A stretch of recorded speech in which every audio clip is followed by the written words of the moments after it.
Welcome aboard MB2 Underground. This is your captain speaking.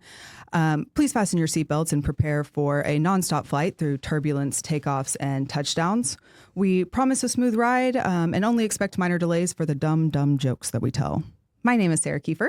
And I'm Jonathan Tyrock, better known as JT. I'm upset, Sarah, that you didn't get closer and use your captain. I was using my captain voice. Well, it's pretty good. Thank you. Yeah. What do we got today? What are we doing? Today's a fun one. They're all fun, but This one's pretty cool, actually, because our guest today is a pilot, if you couldn't pick that up from Sarah's intro. He has a background in aerospace manufacturing, private equity, and is now the president and CEO of Spectrum Killian Dental Labs. So I'm excited to introduce Mr. Charbel Louis Karam. Charbel Louis Karam to the podcast. Welcome, Charbel Louis. Thank you. Thanks for having me. Yeah, if it's part French, I feel like we have to really do it justice. I think you do, but you've done a great job. So. Thank you for coming in. Tell us, I mean, just because I teed it up with my incredible captain announcement for our podcast. Might be over that. Shut up. Tell us a little bit about your piloting experience. Where did it come from? Where did it go? Where did it come from, Cotton-eyed Joe? Gosh, I don't think this podcast is long enough. It dates back to childhood. I've been passionate about flying since my youth. I was a little kid, pointed at planes. Started flying when I was 13 years old. Didn't tell my parents. Way. Yeah.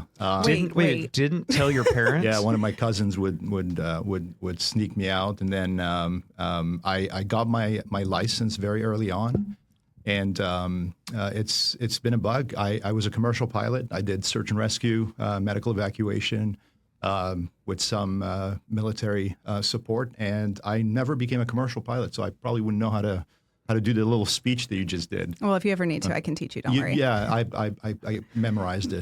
But, I still fly. I actually flew myself up here. That's cool. Show off. Trip. Yeah. So that's cool. Really, really enjoy it. What do you? I know very little about aviation and flying. I've never had. We've talked about this because there's some correlation. There's something about dental and piloting. I don't know how it works, but. What are you rated to fly, or what did you fly up here? Maybe. I mean, I'm a commercial pilot, so okay. Once you get to a certain size of plane, the rating becomes specific to the plane. Okay. So we're all either private or commercial pilots or airline transport pilots, but then you get rated for a specific plane, which means you have to go train on that specific plane, its systems, and so on. I bet you have like an A+ rating. Some of the planes. But yeah, I enjoy flying twin turbines. That's what I enjoy flying. Okay. Smaller planes, faster planes. So. I think it's really cool that your 4-year-old, what do you want to be when you grow up, is like actually what you did. Like I think about whenever I was that young and I was like, I want to be a astronaut ballerina, and I didn't do either of those. Yeah. That's a dedication to the craft. I still think astronaut ballerina is that's a wicked, awesome combo. I'm terrified of outer space. I don't know what I was thinking. Feels like cheating though, if you're right. if you're a ballerina in outer space. I can do so many pirouettes without gravity. I know, yeah. Okay, but before we move from piloting to work stuff, any crazy piloting stories? Yeah, I wanted to hear a story. Yeah. That'll probably freak us out even more, or maybe be like, hey, this isn't that hard. We should all be piloting aircraft. Yeah, I think one of my most memorable stories was, and this goes back now 25 years ago. I had an issue with my landing gears, and the gears would not deploy. So landed the aircraft on its belly and walked away from it. So it's called a belly landing or crash landing. So that's one of my hairier stories. So you're in the air flying a big bundle of metal, and you're trying to say, okay, I should be on the floor now, and nothing is working to help you get on the floor. So you've just got to figure out how you're getting on the floor. Yeah, there's no rubber wheels beneath you, so you can land on metal basically. Did you land? Did you land on a landing strip, or was it like a field? Yeah, it was on a runway. It was a runway landing. You thought, who needs wheels? Yeah, just get this hoe no, on the I mean, ground. listen, I was young and I was immortal. Never thought of danger. I don't know how I would do this today with everything that I think about and overthink. And no, it was adrenaline. It was maybe some skill, a lot of luck. And I walked away, and it's something I think about quite often. Golly. Wisdom breeds anxiety, I think. Yeah. The older you get. Was that like something as you're on your approach to land, you're like, this isn't good because it's jammed up, or was it like, did you know? I don't want to say like I don't want to say like when you took off, you're like, oh, something's not right and this isn't going to work, or like. No, this specific one you find out when you're landing. Okay. So you drop the gears and you don't get all your green indications that tells you've got your landing gears. So you go around, you troubleshoot, you talk to people, you come up with plans, and nothing worked. So you're low on fuel. It's getting dark outside. You don't want to do a night belly landing, so you make the decision. You go in. How do you think you have taken the skills from trying to figure out how to land a plane without landing gear into your work?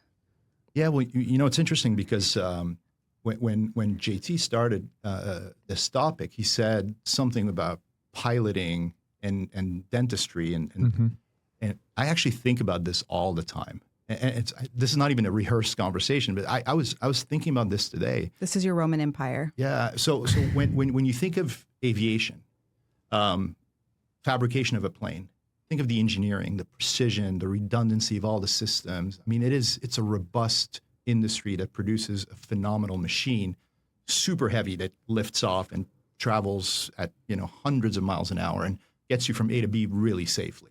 Relatively speaking, it's a very safe way of traveling. Think of the jet engines, right? Almost molten metal spinning at thousands of RPM. And I mean, it works. It propels the plane flies.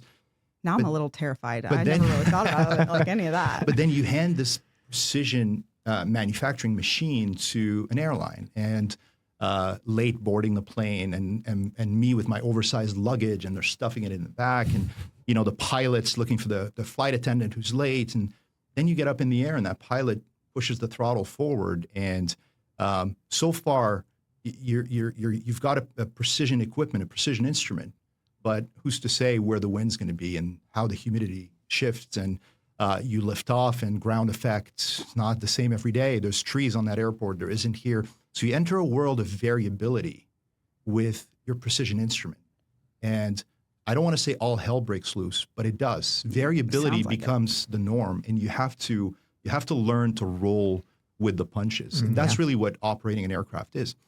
And when I stepped into dental, I came from a high precision manufacturing world. I was always in aerospace manufacturing, industrial manufacturing, blueprints, cut to a specific tolerance, machine calibration. But here, we start with high precision tools. We have state-of-the-art machines in our manufacturing centers. We have amazing mills and amazing 3D printers. The doctors are using intraoral scanners. The precision of the whole process is phenomenal. But then you throw in the variability of a patient and their mouth and their preferences, and the doctor. This doctor likes this, and this one thinks that this is not the right way of doing it. And you give it to a contract manufacturer or dental lab, and the dental lab also introduces variability through the labor, the aesthetics of it. And it very, very much reminds me of flying. And to me, that's this overlap, this collide of high precision manufacturing with some artisanry, some skill that is apt at managing variability. I think this podcast is over. I think we just solved the question that we've been thinking about forever. That was a very eloquent way of deciphering and correlating the two items. Thank you. Yeah, Dr. V, he mentions a lot, like when he's talking to us about how dentists in general, they're all artists. And so it marries exactly like completely with what you just said, the precision, but the artistry that goes into manufacturing or actually doing the dentistry in and of itself. Yeah. Before we get to the lab, I want to talk about how you got to the lab. So you mentioned you were aerospace manufacturing, and then you started your own or raised money for your own private equity fund. Is that right? Yeah. Was it a quick trip or a long haul? It was now I can say it's a long haul. It was completely by accident. You're right. I spent most of my career in manufacturing, aerospace manufacturing, and then 4 private equity portfolios. I was in manufacturing. Cool. Because you were like an operating partner, an advisor for portfolio companies. Is that right? I worked within portfolio companies of private equity. Gotcha. So I would have a role just like anybody else in a company, in sales and operations, and usually trying to create value in a company, trying to manage this company for profit. I decided to start my own venture. And you called it a fund. It's not a fund. It was very, very small, very humble, and it was. I wanted to be in manufacturing. I'm one of those folks who I don't understand consulting. I don't understand financial services. It's very nebulous how people become wealthy doing that. I don't understand it. But I understand making a widget and asking you to pay for it. That makes sense to me. And so I looked at aerospace, and of course, it's saturated. Private equity has dominated aerospace. It led me to med device. Med device is very similar to aerospace manufacturing. Again, equally saturated. Yeah. New kid on the block, small pockets. So I had to be very selective. And I stumbled on dental labs. I did not know dental labs existed. I'm not even sure I should be saying this on this podcast. I didn't know dental labs existed. I thought my dentist kept me in the chair for an hour and a half because he was doing stuff out back. Yep. And I was introduced to a first dental lab, which we won't name. It's not part of Spectrum, but it was a very humbling experience for me. There was wax on the walls, steam everywhere. It smelled funny. It was very dirty, very dusty. And there was the founder was just amazing. He kicked the machine in a certain way to get it to work, and he could just look at a case, and within 2 seconds he would say, "Oh, this is what we need to do." And it was a humbling experience, but a terrifying experience. Right. Coming from a high precision aerospace world where everything is blueprints and first article inspections and so on, I come into this very artisan type environment, and I think that's where the idea was born. Hey, is there some knowledge that I could bring to the table here? Maybe digitize a little bit more, use more precision equipment, more formulaic standard operating procedures. And I made my first move. I purchased my first lab, and the rest is history. That's really how Spectrum Killian was born, was through the multiple acquisitions of like-minded labs. Yeah. We were always very cognizant of not building a network of labs. That was never the intent. I say we, me and all the cohorts of employees that joined me over this amazing journey, we've always said, if we want to be different, we have to concentrate the knowledge, the engineering know-how, the precision manufacturing in a consolidated site. We have to get the best practices all done in the best site. So acquiring these businesses meant that we were learning the tribal knowledge. We were learning the artisanry, but then taking a step back and saying, well, how do we proceduralize all of that? How do we make it repeatable? And that's been the long haul. That's been the journey of failures and mistakes and overconfidence in certain assumptions, but also a lot of successes. And here we are today. I think we've really proven that you can move away from this high variability environment and create something. Still has some variability. You can never really get away from it, but has a lot of controls and a lot of standard operating ways of doing things. That's so cool. What were some of the things that you found surprising in the early days? I mean, I'll go back to, I was surprised that there was a dental lab. You're like that this was existing. Yeah, that it exists. And to see, I remember this KitchenAid boiling pot in the back. I think they used it for dentures. And that's a traditional tool. At first, I thought, well, that's a weird tool to have. But I've probably visited 100 labs now since I've been in this industry. I started back in 2016, 2017. And I could tell you that is a prime tool at a lot of small labs. A KitchenAid boiler in the back and, water heaters and so on. And so what surprised me is that with all of this chaos, if I may, and I hope I don't insult anybody who does that, there's so much credit to be given to these artisans, and the craftsmanship is fantastic. What amazed me is how it works and how you're able to put that in the patient's mouth, and the patient goes home happy and the doctor's happy. And it was actually a very scary experience to think, well, I'm going to sterilize this process, and I'm going to make it more formulaic, more repeatable, and I still need to be able to create that same result. Right. I think that was a very scary and daunting realization early on. Yeah, for sure. Yeah, that's crazy. So as you've worked to acquire, a few labs, and you've expanded your footprint, do you guys cover the entire country? We cover the entire country in terms of doctors. We sell all over. We even sell some international products. Oh, that's dope. But we don't have facilities everywhere. We're very concentrated in Southern California. So maybe this is a dumb question coming from a dumb person. Definitely coming from a dumb person. Maybe it's a good question. I don't know. Would you consider yourself a national lab or local lab? Or would dentists consider you a national lab or a local lab? I think definitely national. Okay. Our definition within our ranks, when you're local, you hop in your car and you drive down to the dentist, and you're very, very close. You attend the bridal showers and the birthdays and so on. Unfortunately or fortunately, whichever side of the coin you want to look at this, we've grown so much with the number of dentists and DSOs that we partner with. We truly cover the nation. We have a sales force. Some of those amazing team members joined me here today, and they cover the nation. So we have a nationwide coverage of customers and different strategic partners. Cool. That's cool. Yeah. That's cool. What's interesting to me about how you've characterized what you're attempting to do and keeping the art of manufacturing and the art of creation to fit the different dentists. Talking with dentists, they tend to be very particular about their quote unquote local lab. Oh, we use a local lab. We use a local lab because of that,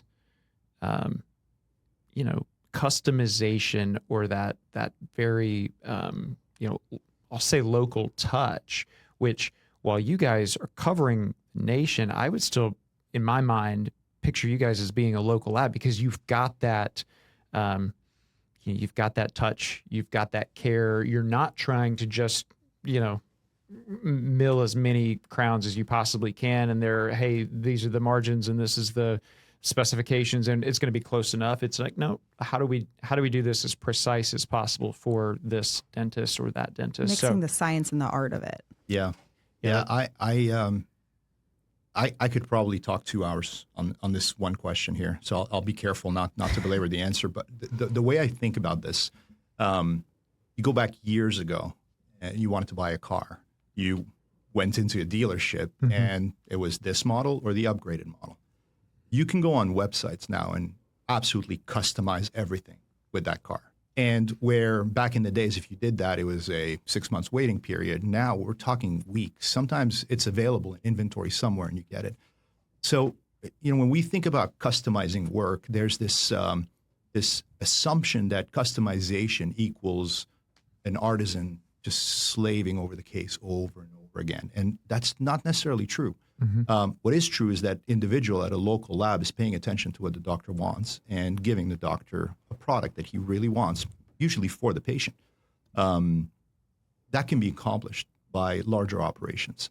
And one of my favorite examples here, when we look at this world of artisans, I've given this example so many times that my employees just roll their eyes every time I say it, but I believe it, and it's a way to describe who we are.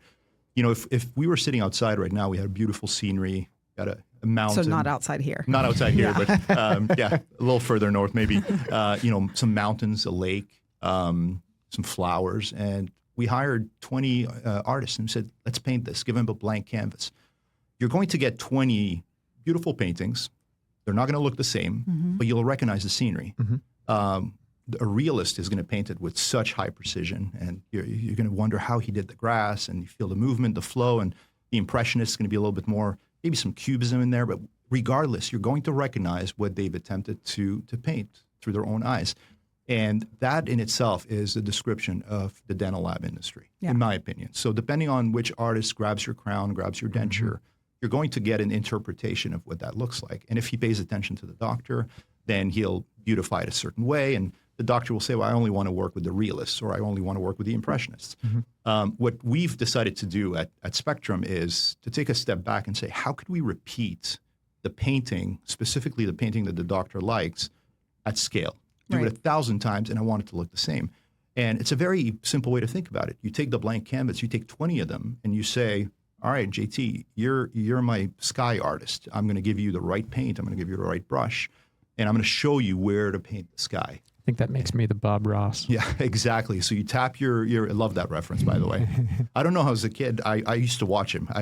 Now that I think about it, it's pretty unbelievable for a high energy guy like myself watching these shows. Watching literal paint dry. Yeah, yes. I love them. Yeah. I love them. But if you focused on the sky and you said, I'm going to be focused on clouds. And if you did every cloud and you did every sky and I did the grass and you did, the mountains and so on, using specific brushes, specific paints, the 20 paintings are going to look very, very similar to each other. Right. So we've now narrowed down this world of artisanry. It's still art. It's still beautiful. It still hits what the doctor and the patient looks for. It's just scalable. It's scalable, and that's really how we at Spectrum think. We, unfortunately, our name has the word lab in it, but we've stopped thinking of ourselves as a dental lab. We've really migrated into the world of contract manufacturing. Take the specifications of a patient and of a clinician, and then scale them, repeat them, be able to capture. So customization is definitely within our capabilities. Yeah, I like awesome. that mentality that you guys have. I mean, you said 2016 is kind of when you got started.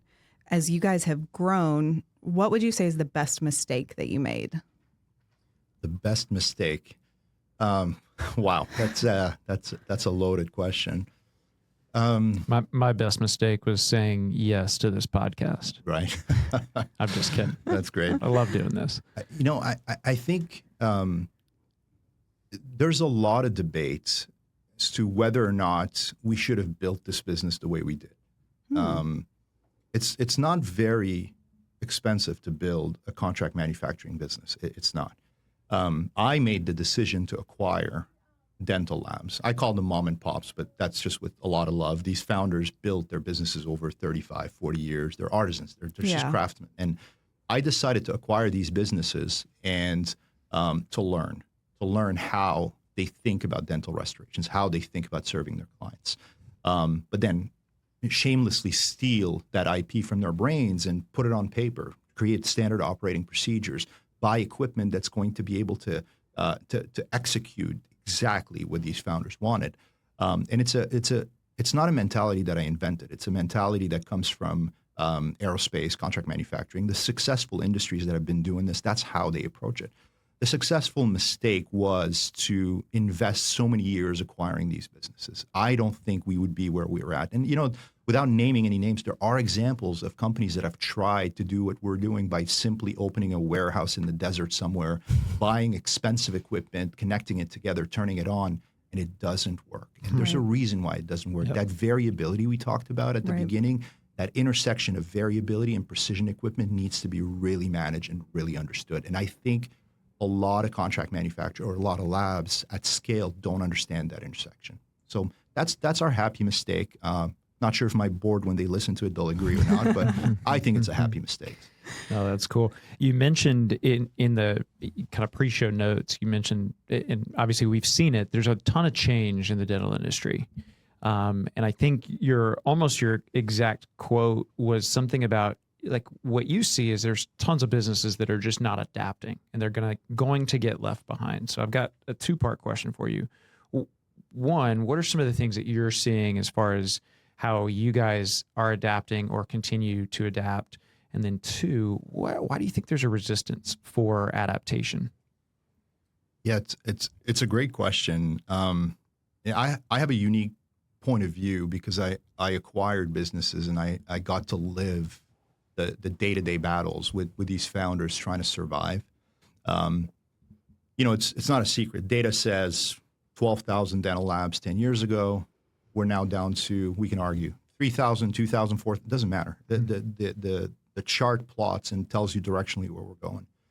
So there's less and less dental labs in this country, but the industry grows every year at a pretty remarkable rate. Yeah. There's less and less craftsmen and dental technicians.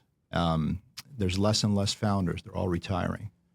I think China, India, now Costa Rica have really, really given the U.S. a run for their money in terms of quality manufacturing and price points, regardless of what's going on today with the tariffs. It's really it's irrelevant for this conversation. And so with this attrition of dental labs, with the digital technology becoming such a prevalent part of how we work, you have all these headwinds, and your traditional population of dental labs, really the pioneers, the people that have really created this industry, are just hanging their hats. It's retirements. They're selling their businesses. They're unable to afford a lot of equipment, or if they can only do it at a very humble scale. And net, what we're seeing is that there's an attrition. So it's not necessarily resistance because they don't want to. In fact, I've yet to come across a founder who hasn't told me, this is fantastic. I get to buy all the equipment that I've dreamt of. And so it's not necessarily a natural resistance, but it's a logistical and a financial resistance. I also think that even larger labs of scale are trying to crack this code. One of the reasons why we chose to be centralized and not decentralized, to create a center of excellence, put all that know-how into production lines and really concentrate it, where there's a lot of decentralized business models out there that unfortunately are suffering from the same issues that the smaller labs suffer from. The artisanry, how do you scale, where do you find these technicians, how do you commonalize equipment, materials? And so I think, no one's cracked the code yet. I'm hopeful that we and a few others, are on the right path.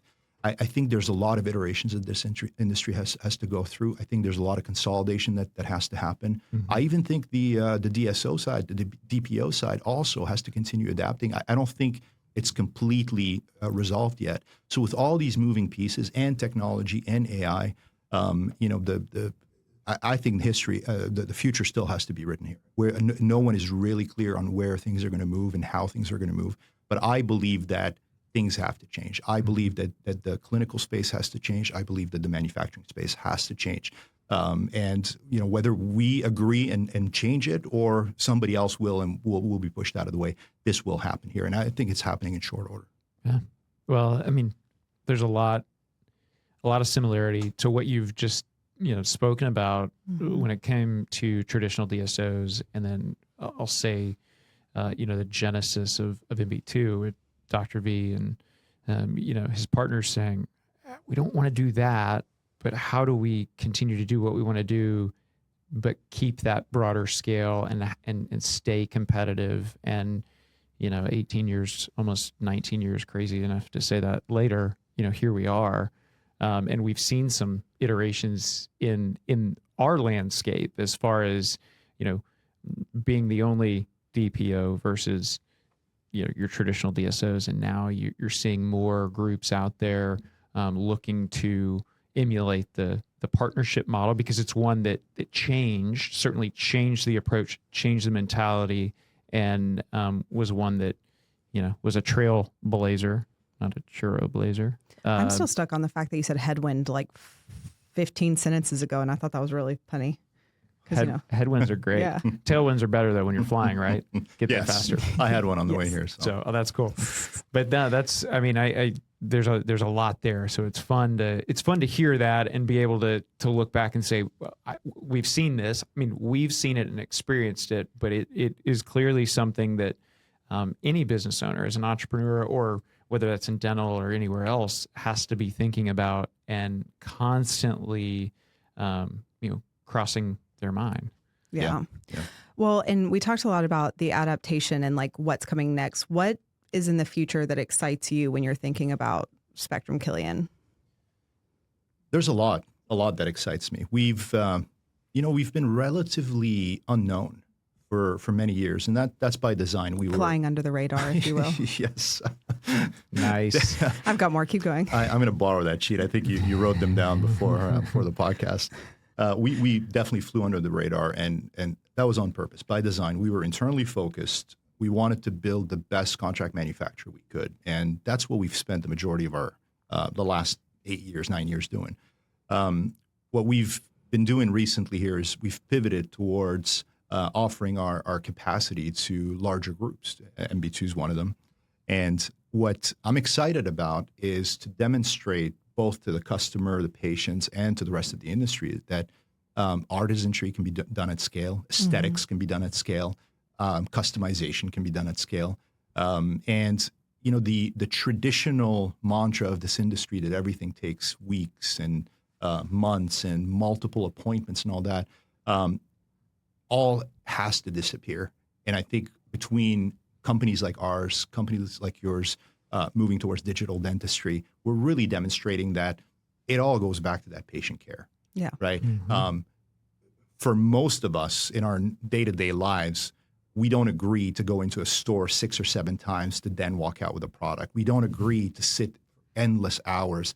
I mean, I was complaining a while ago. I went into a dealership and it took about 2 hours to do the paperwork. And that was actually a few years ago. It took 2 hours. And I was immensely frustrated. Awful. And I just traded in my vehicle and it took under 10 minutes. We did a bunch of DocuSigns. They had the car ready.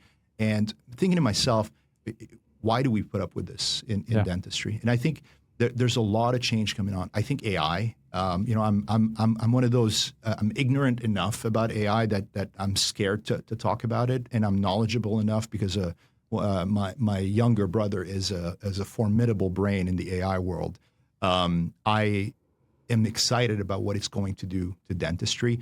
I don't get excited when people talk about how AI is going to take us from zero to hero. That does not excite me. What excites me is step changes and specific improvements that we can see, improving the quality of care, the quality of the chairside experience, the precision of the communication between doctors and contract manufacturers.